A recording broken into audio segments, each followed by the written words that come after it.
Bonjour et bienvenue dans ce nouveau GCN Show. Et Max, on a choisi un petit décor champêtre parce qu'on aimerait rester dans l'ambiance du super week-end américain. Tu le sais, c'est mon rêve. Ce week-end, c'était la Unbound Gravel aux États-Unis. Donc on reste un petit peu dans l'ambiance et surtout on en parle parce qu'on se pose la question pourquoi cette course va de plus en plus vite et on pense qu'on a la réponse. On a la réponse. On va voir ça. Du coup, tu penses qu'à Emporia, là, aux United States, il y a des arbres comme ça, là? Bah, un gros baobab comme ça, moi je trouve que ça fait très États-Unis quand même. Hein. Ça fait gravel, en Ça tout fait cas. exotique, ouais, ça c'est sûr. Et encore, ils n'ont pas vu notre setup, c'est ça aussi, c'est grave. C'est ça. Bon, en parlant de la Unbound, on le sait, c'est une des plus grosses courses, voire même la plus grosse course de gravel au monde. Et quand on parle de course de gravel, là, c'est vraiment la course. Tout le monde y va d'année en année. C'est un peu l'escalade au niveau du matériel pour avoir ce qui est le plus rapide, étant donné qu'il n'y a pas de règles UCI. On voit des innovations un peu farfelues. On voit des sacoches aéro, on voit des casques aéro. À l'époque, il y avait les prolongateurs, maintenant ils les ont enlevés. Mais la vitesse augmente quand même. Oui, alors en fait, ce qui prouve que c'est la plus grande course de gravel au monde, c'est tout simplement que de nombreuses marques présentent leurs nouveautés à la gravel et surtout à la Unbound plutôt, et surtout développent les produits uniquement sur les exigences de cette course-là. Et tu as parlé d'aérodynamisme. Il y a 10 ans, la Unbound, ça se gagnait à 29 km/h de moyenne chez les hommes. Aujourd'hui, c'est à 35 km/h de moyenne. Et chez les femmes, cette année, c'est un peu plus de 32 km/h. Et donc avec cette moyenne, on gagnait la Unbound il y a 3-4 ans chez les hommes. Alors que les courses hommes et femmes sont séparées. Donc ça va vraiment de plus en plus vite. Tout est étudié pour ça. Il y a de nombreuses évolutions ces dernières années, notamment, tu parlais des systèmes d'hydratation, on va en venir plus longuement, notamment concernant les systèmes d'hydratation qui sont faits pour la Unbound et pour ces exigences-là. Et du coup, pour cette vitesse-là, en fait, on a la réponse, Max. Si la Unbound va de plus en plus vite, c'est essentiellement beaucoup, en partie. Tu vas dire un truc qui va pas plaire à tout le monde. Oui, et ben, c'est énormément grâce au matériel et particulièrement aux gros pneus. Oh. Aïe, aïe, aïe. Tu l'as dit. Ah, je l'ai dit. La Unbound, c'est quand même 200 miles pour l'épreuve Rennes. 200 miles, ça fait 321 km. Essaie de faire une course de 321 km sur du gravier lisse, bien roulant, avec un VTT Louis. Avec des pneus en 2.2, ce qui correspond à quelque chose près à des pneus en 56, voire même moins, du 52, ça devrait correspondre à du 2.2. Je te dis que tu vas pas rouler à 35 de moyenne. Après, ils sont en groupe, c'est peut-être pour ça. Alors, ils sont en groupe, mais en fait, concernant le matériel, si on en est venu à la conclusion que les gros pneus étaient la solution, c'est tout simplement parce qu'on a eu énormément de nouveaux vélos qui ont été dévoilés à la gravel, voire même à la Unbound, je vais y arriver, voire même qui n'ont pas été dévoilés, comme par exemple un prototype Factor. On n'a même pas le nom du cadre puisque forcément c'est un prototype. Et c'est assez intéressant puisque Factor, qui est une marque connue, tu me l'as dit encore à la préparation de ce show, pour ses vélos de gravel aéro, notamment le Ostro Gravel, fait un petit peu marche arrière, ou en tout cas propose un segment complètement différent, avec un vélo de gravel plutôt taillé pour l'aventure, avec des formes qui absorbent les vibrations, et une suspension et des pneus pour 50 à 55 de largeur. Donc en fait, c'est complètement différent de ce qu'il faisait, qui semblait pourtant adapté à l'Unbound. Mais complètement. D'ailleurs, en plus, ce Factor, là où c'est étonnant, c'est que quasiment au niveau géométrie, je suis allé regarder un peu dans ce que faisait la marque, et notamment sur la VTT, et ça ressemble complètement à leur VTT qui est un hard trail, le modèle Lando, qui reprend quasiment la même géométrie, hein, avec un triangle arrière très très bas pour absorber les chocs qui viennent dans la roue arrière. Une fourche suspendue, ça c'est pareil. Qui explique et qui annonçait fièrement que une fourche en gravel sur un parcours très lisse et très roulant, ça va plus vite qu'un vélo tout rigide. Ben, visiblement, c'est ce qui se passe à l'heure actuelle. Donc en fait, les fourches, c'est pas seulement pour le franchissement. Moi, clairement, dans mon utilisation d'une fourche en gravel, c'est vraiment pour rouler là où c'est cassant. Et finalement, non, même sur le roulant, ça devient plus rapide. Et là, notamment, on a vu la nouvelle fourche aussi d'été suisse, la F132 One, qui est équipée sur le nouveau Canyon Grail. Et cette fourche, en fait, elle reprend pas uniquement un look de fourche carbone aérodynamique, on va dire.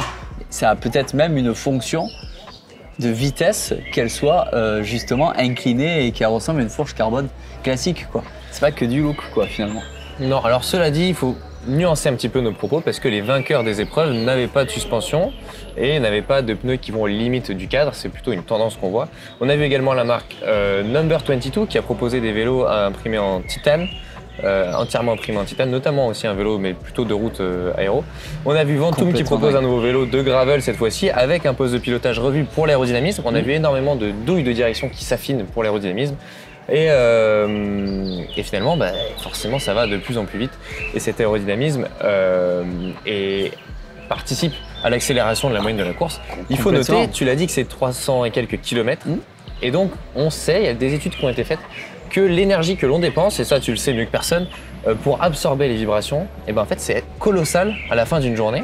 Alors c'est très difficile à mesurer parce qu'il n'y en a pas de capteur pour ça, mais qu'en fait l'absorption des vibrations, des chocs, évidemment ça va moins vite si on met sur un parcours égal sur un très court laps de temps, mais par contre l'énergie que l'on garde grâce au confort, ni plus ni moins, c'est ce qui paye sur la longueur et en fin d'épreuve de 300 km, ça, Max, tu maîtrises. Non, mais c'est sûr, c'est sûr. Et puis là, ce qu'on a pu voir aussi, c'est que, ok, on a les fourches suspendues qu'on connaît et qu'on voit et qu'on arrive à distinguer hyper facilement, mais aussi en parlant d'amortisseurs, justement dans la direction, on a Specialized qui a sorti son tout nouveau Diverge, exprès, grand lancement pour la marque américaine de son nouveau vélo de gravel compétition. Tous les athlètes en avaient. Avec là encore un espacement très large pour les pneus. 56, je crois, tu m'as dit. 56 mm. Alors il y en a même qui font une différence avant-arrière, parce que forcément à l'arrière avec le triangle plateau. Arrière et le plateau, c'est très difficile, c'est encore plus difficile qu'à l'avant de créer cet espace. Et du coup il y en a qui font une certaine différence avant-arrière. Est-ce qu'on peut supposer, Max, toi qu'un adepte des mulets, donc des différences avant-arrière, qu'on puisse mettre plus gros à l'avant pour avoir de la direction et un peu moins gros à l'arrière pour la traction, ou c'est uniquement des questions techniques? Le plus gros à l'avant n'est pas là principalement pour la direction, mais plutôt pour l'absorption des chocs pour ceux qui n'ont pas de fourche. Okay. Mais complètement. Un compromis entre la fourche et rouler, c'est fantastique. Ça passe plus facilement, un gros pneu à l'avant. Et je sais que moi, je suis adepte du 45-40 et ça passe sur beaucoup de vélos et c'est vrai que ça apporte quand même un confort assez bon quoi. Et en petit vélo, en vélo découvert un peu sur ce salon aussi, j'ai vu le nouveau Open Escape qui était sur le stand de chez l'équipementier de roues Ed, qui est très peu distribué en Europe quand même, les roues Ed. Mais par contre le nouveau Open là, c'est beau, ça t'aime bien, avec la douille aéro. Encore une douille aéro. Encore une douille aéro, mais sur un vélo de gravel. Par contre, bon, il n'est pas encore sorti en France, mais je jetterai un coup d'œil quand même. Oui, tu me tiendras au courant. On va revenir un petit peu, le confort c'est bien mignon, mais tu me sais, il manque une petite notion quand même de vitesse pour compléter le tableau. Autre chose qui explique en partie cette accélération sur la gravel, c'est l'amélioration des techniques de nutrition. C'est quelque chose qu'on voit beaucoup chez les professionnels sur route, avec carrément, avant on avait des papiers de potence avec boss, kilomètre temps, etc. Ça maintenant on a les GPS pour faire ça. Et là maintenant c'est kilomètre temps tel gel, kilomètre temps tel bidon, etc. On sait que tout est pesé, millimétré. Évidemment, et ça toi aussi tu maîtrises, ça aussi tu maîtrises, sur des courses de 10, 12, 15 heures, la meilleure nutrition, c'est forcément comme si notre voiture était alimentée constamment en essence et ça va forcément mieux. Et donc ça, c'est quelque chose qui a énormément progressé mais je dirais même sur ces 5 dernières années, qui fait une grosse différence. Et on parlait d'aéro et d'équipements qui sont faits pour la Unbound. On voit énormément de marques, notamment de sachets d'hydratation, de combinaisons, de textiles qui intègrent tous les systèmes d'hydratation, alors que ce soit les bidons, mais que ce soit aussi, par exemple, les bidons qu'on peut mettre devant, mais aussi les combis qui intègrent directement une poche pour la poche à eau, pour pas avoir de mettre de sac à dos. Et donc, je trouve ça fantastique. Bah oui, et en fait, ça fait comme en MotoGP, la poche à eau vient servir d'appendice aérodynamique. On enlève le sac à dos, on garde juste la poche qui aide l'aéro. On a même vu la marque Roule 28, d'ailleurs, qui a équipé notre collègue anglais Alex Patton, qui a participé à la Unbound. La vidéo va sortir sur la chaîne anglaise si ça vous dit. Ça vaut pas ta vidéo sur la Traca, dans laquelle tu mets à l'épreuve le nouveau Canyon avec suspension. Mais ce sera pas le même style, mais l'engagement est le même. Ouais, l'engagement sera pas. Mais on est un peu chauvin, c'est pour ça. Bah, évidemment. Et oui. Et du coup, elle a ses poches d'hydratation. Et Roule 28 avait sorti donc le premier des sous-maillots cargo dans lesquels on pouvait glisser ici. Et ils s'étaient rendu compte que ça améliorait l'aérodynamisme. Ils ont sorti donc la combi pour la poche à eau sèche, je l'ai dit, mais ils ont même passé en soufflerie des objets dans les poches, des gels dans les poches. Et ils se sont rendus compte qu'il y avait une façon de mettre certains gels dans les poches pour que ce soit encore plus aérodynamique. Donc en fait, c'est assez intéressant de voir que des courses qui se gagnent à des vitesses faibles, finalement, par rapport aux professionnels sur la route, qui se jouent autant sur l'aérodynamisme et des choses qui devraient dégrader l'aéro, qui finalement l'améliorent, un peu ce qu'on voit en Ironman aussi, et qui du coup, à la fin, donne un peloton très rapide, tout simplement. L'avantage de ces courses qui ne sont pas réglementées par l'UCI, c'est justement tous les coureurs sont libres de faire des tests absolus, quoi. La seule règle qui a été mise en œuvre ces dernières années, en fait, ça a été d'enlever les prolongateurs sur la course en ligne, justement de 200 miles. Sur la course XL, ça, on a encore le droit. Et par exemple, Canyon avait créé les prolongateurs pour le Grail qui se fixent sur le cockpit Groove exprès pour cette course. Encore une fois, une innovation dédiée à la vitesse, faite exprès pour la N-Bone. C'est ni plus ni moins et qui maintenant on retrouve sur les vélos de route de Canyon et qui fonctionne parfaitement. C'est une parallèle avec le triathlon. Ce que le triathlon apporte au vélo de route, c'est exactement pareil sur le gravel. Donc c'est assez intéressant. Juste, on va faire un mot sur les vainqueurs de justement la course. Chez les femmes, c'est Carolina Mignon qui remporte la course. Chez les hommes, Cameron Jones, pardon. Et petite note sur la XL, évidemment, que je vais tout faire pour aller faire l'année prochaine, appel à GCN en français. C'est donc Rob Brighton qui remporte la course. C'est un Canadien, pas méconnu des courses d'ultra distance, mais il gagne surtout devant Lachlan Morton qui lui est connu un peu de tout le monde, des pelotons, de l'ultra distance, du gravel, du VTT. Il est connu de partout. Et il en profite pour battre son record. Et il en profite pour battre son record et surtout faire un podium sur les deux disciplines, sur les deux distances. Parce que l'an dernier, il avait gagné la 200. Bon, il ne choisit pas lui. À noter aussi, mais ça n'a pas trop pris. On a vu on a vu quelques roues pleines sur les vélos de gravel pour le N-Bone. Alors ça, je ne sais pas si ça va se démocratiser, parce qu'il y a d'autres choses à prendre en compte, notamment en cas de chute ou de cailloux, voilà. Mais c'est assez marrant de voir que ça va jusqu'à la roue pleine sur le vélo de gravel, même si ça semble pas trop prendre quand même. Non, mais je pense que la cover de rayon qui s'adapte sur la route gravel pour améliorer l'aéro, ça risque de prendre, honnêtement. Ça vaut une centaine d'euros. La roue pleine, non, c'est une roue à 3000 € pour mettre du caillou dessus. Même toi, tu m'insultes, toi. Ça, c'est sûr. Et c'est surtout qu'en plus, tu n'auras pas la bonne largeur pour mettre les bons pneus. Et voilà, tu vas quand même en retrouver dans une certaine difficulté. Écoute, jusqu'à ce que des marques comme Ed, par exemple, sortent une roue pleine spéciale pour le gravel. On vous tiendra bien sûr au courant. Et en attendant, on passe aux nouvelles de la planète vélo. Pour commencer dans cette planète vélo de la semaine, on l'a vu justement la semaine dernière, 2 vidéos sortir avec le nouveau Canyon Grail Rift. C'est le Canyon Grail équipé de la suspension DT Suisse F132. Ça vaut le coup d'aller jeter un coup d'œil parce que visiblement, les suspensions, ça risque de devenir monnaie courante en gravel. Bon, dans tous les cas, regardez les vidéos. On avait aussi la Tracker, la course d'ultra distance que j'ai fait avec ce même vélo. Comme quoi, finalement, ça marche pas si mal. Mais ça faisait partie des premières nouvelles. Aussi une nouvelle graisse qui est sortie chez notre partenaire Silca. Est-ce qu'on peut encore appeler ça une graisse tellement c'est performant? Bon, c'est rigolo. Les valeurs annoncées sont quand même assez étonnantes. Et oui, et en même temps, c'est assez logique. Donc, ils annoncent jusqu'à 50% de réduction de friction et 90% de réduction de l'usure. Donc, ça, c'est plutôt intéressant. Donc, c'est une graisse spécifique pour les roulements, notamment roulement de boîtier de pédalier ou jeu de direction, des choses comme ça. Mais surtout à des endroits où on a besoin d'un petit peu de performance quand même en termes de résistance au frottement. Et du coup, ils utilisent la technologie issue de la cire pour avoir un produit qui va vraiment venir se mettre partout et rester fixé avec une résistance à la pression plutôt sur les graisses qu'ils font déjà et sur l'huile, la technologie qu'ils utilisent dans l'huile synergétique. D'ailleurs, ce sera le nom de cette graisse. Donc finalement, ils ont pris un petit peu le meilleur de ce qu'ils savent faire pour créer une graisse spécifique qui à la fois roule vite, parce que ça peut être important sur un boîtier de pédalier par exemple, mais qui surtout remplit sa fonction de graisse, c'est-à-dire prévention de l'usure, réduction du bruit et chassage de l'humidité. C'est pas très français ce que je viens de dire. Et en plus de ça, il paraît que d'après ce que j'ai lu, elle ne collerait pas trop au doigt.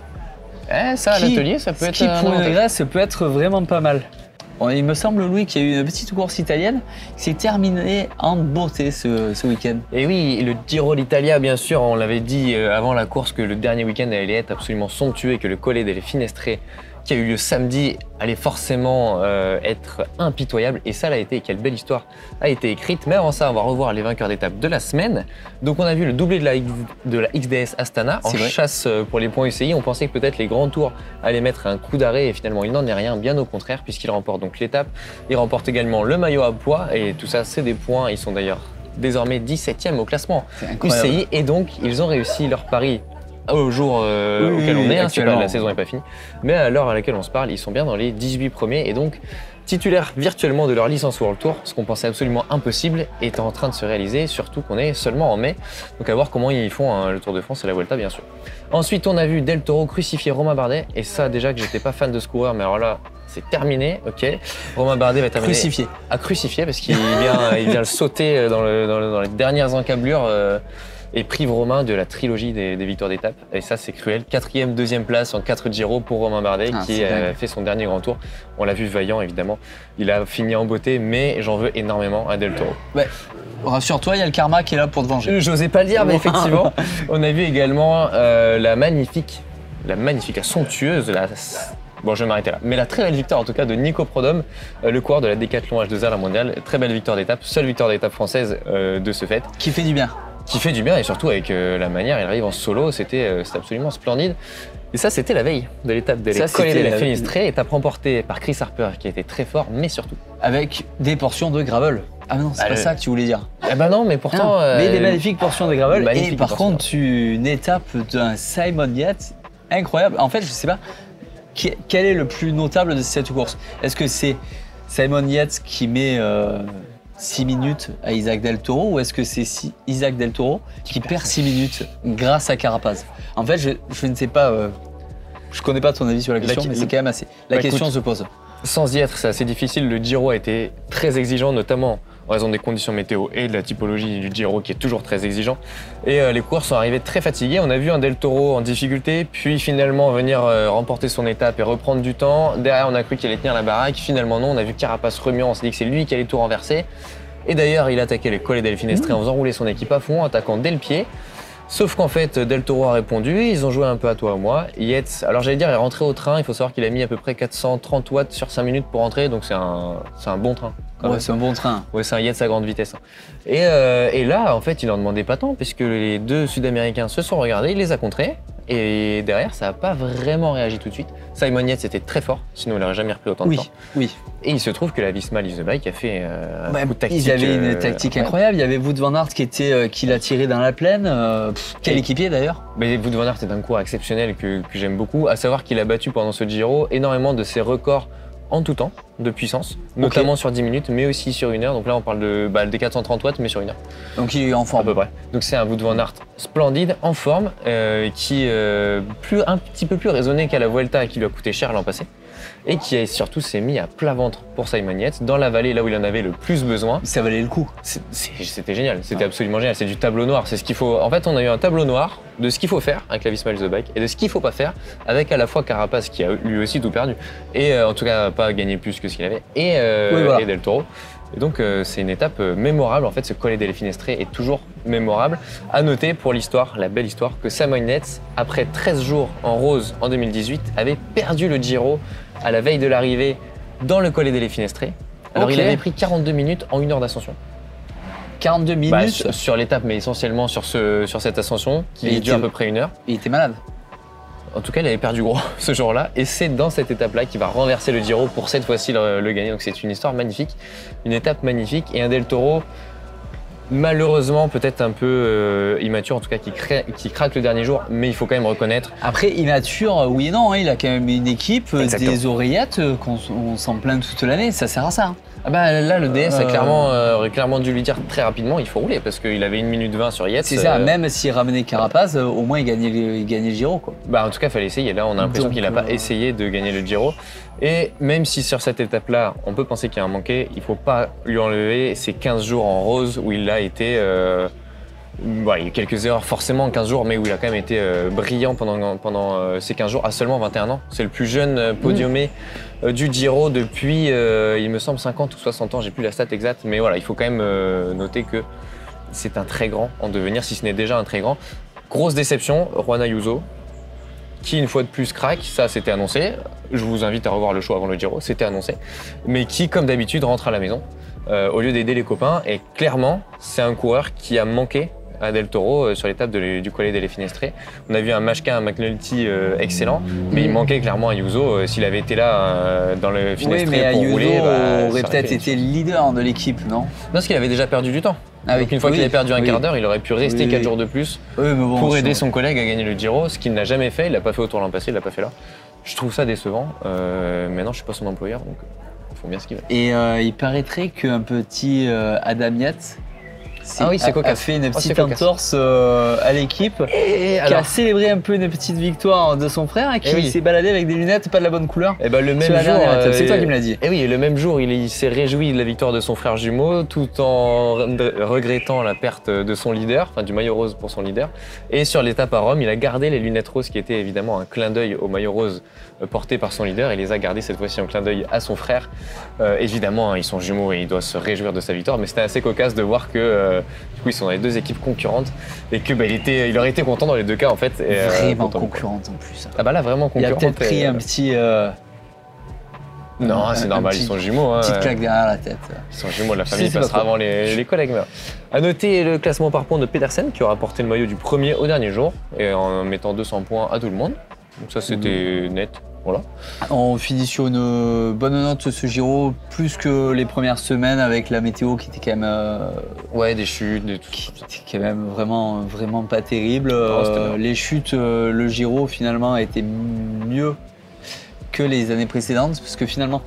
On en reparlera dans un prochain show des chutes, mais c'est vrai que j'avais l'impression qu'il y avait eu énormément d'abandon sur chute. En début de Giro, oui, puis ça s'est lissé sur les 300. Ouais, finalement c'était pas plus que sur un autre grand tour, mais voilà. Voilà, alors maillot des grimpeurs pour Fortunato devant Scaroni, donc ça fait, pour les points ICI, ça fait l'équivalent de la place d'Egan Bernal, 7ème au classement général. Donc en fait, en faisant 1 et 2 des GPM, ils ont marqué comme s'ils allaient faire top 10 au général. Moi je trouve ça pour, parce qu'ils étaient devant tous les jours, ils ont pris tous les points, gagné les étapes, ils le méritent largement, donc ça vaut bien quelques points. Et meilleur jeune Del Toro qui se console avec ça, et meilleure équipe UAE qui se console aussi, comme elle peut, mais voilà, en tout cas, encore un beau Giro et surtout des belles choses à venir sur le Tour de France. Notamment avec Pedersen et Van Aert. Moi, je suis impatient de les voir au Tour de France et je suis impatient de voir Romain Bardet pour sa dernière course de vélo au Dauphiné. Et bon, j'ai dit qu'il y avait une étape au Giro et qu'il gagnait le classement général du Dauphiné. L'étape au Giro, c'est pas passé loin. Il reste la moitié du boulot à faire. Romain, je crois en toi. Bah, écoute. Bon, c'était tout pour ce GCN Show.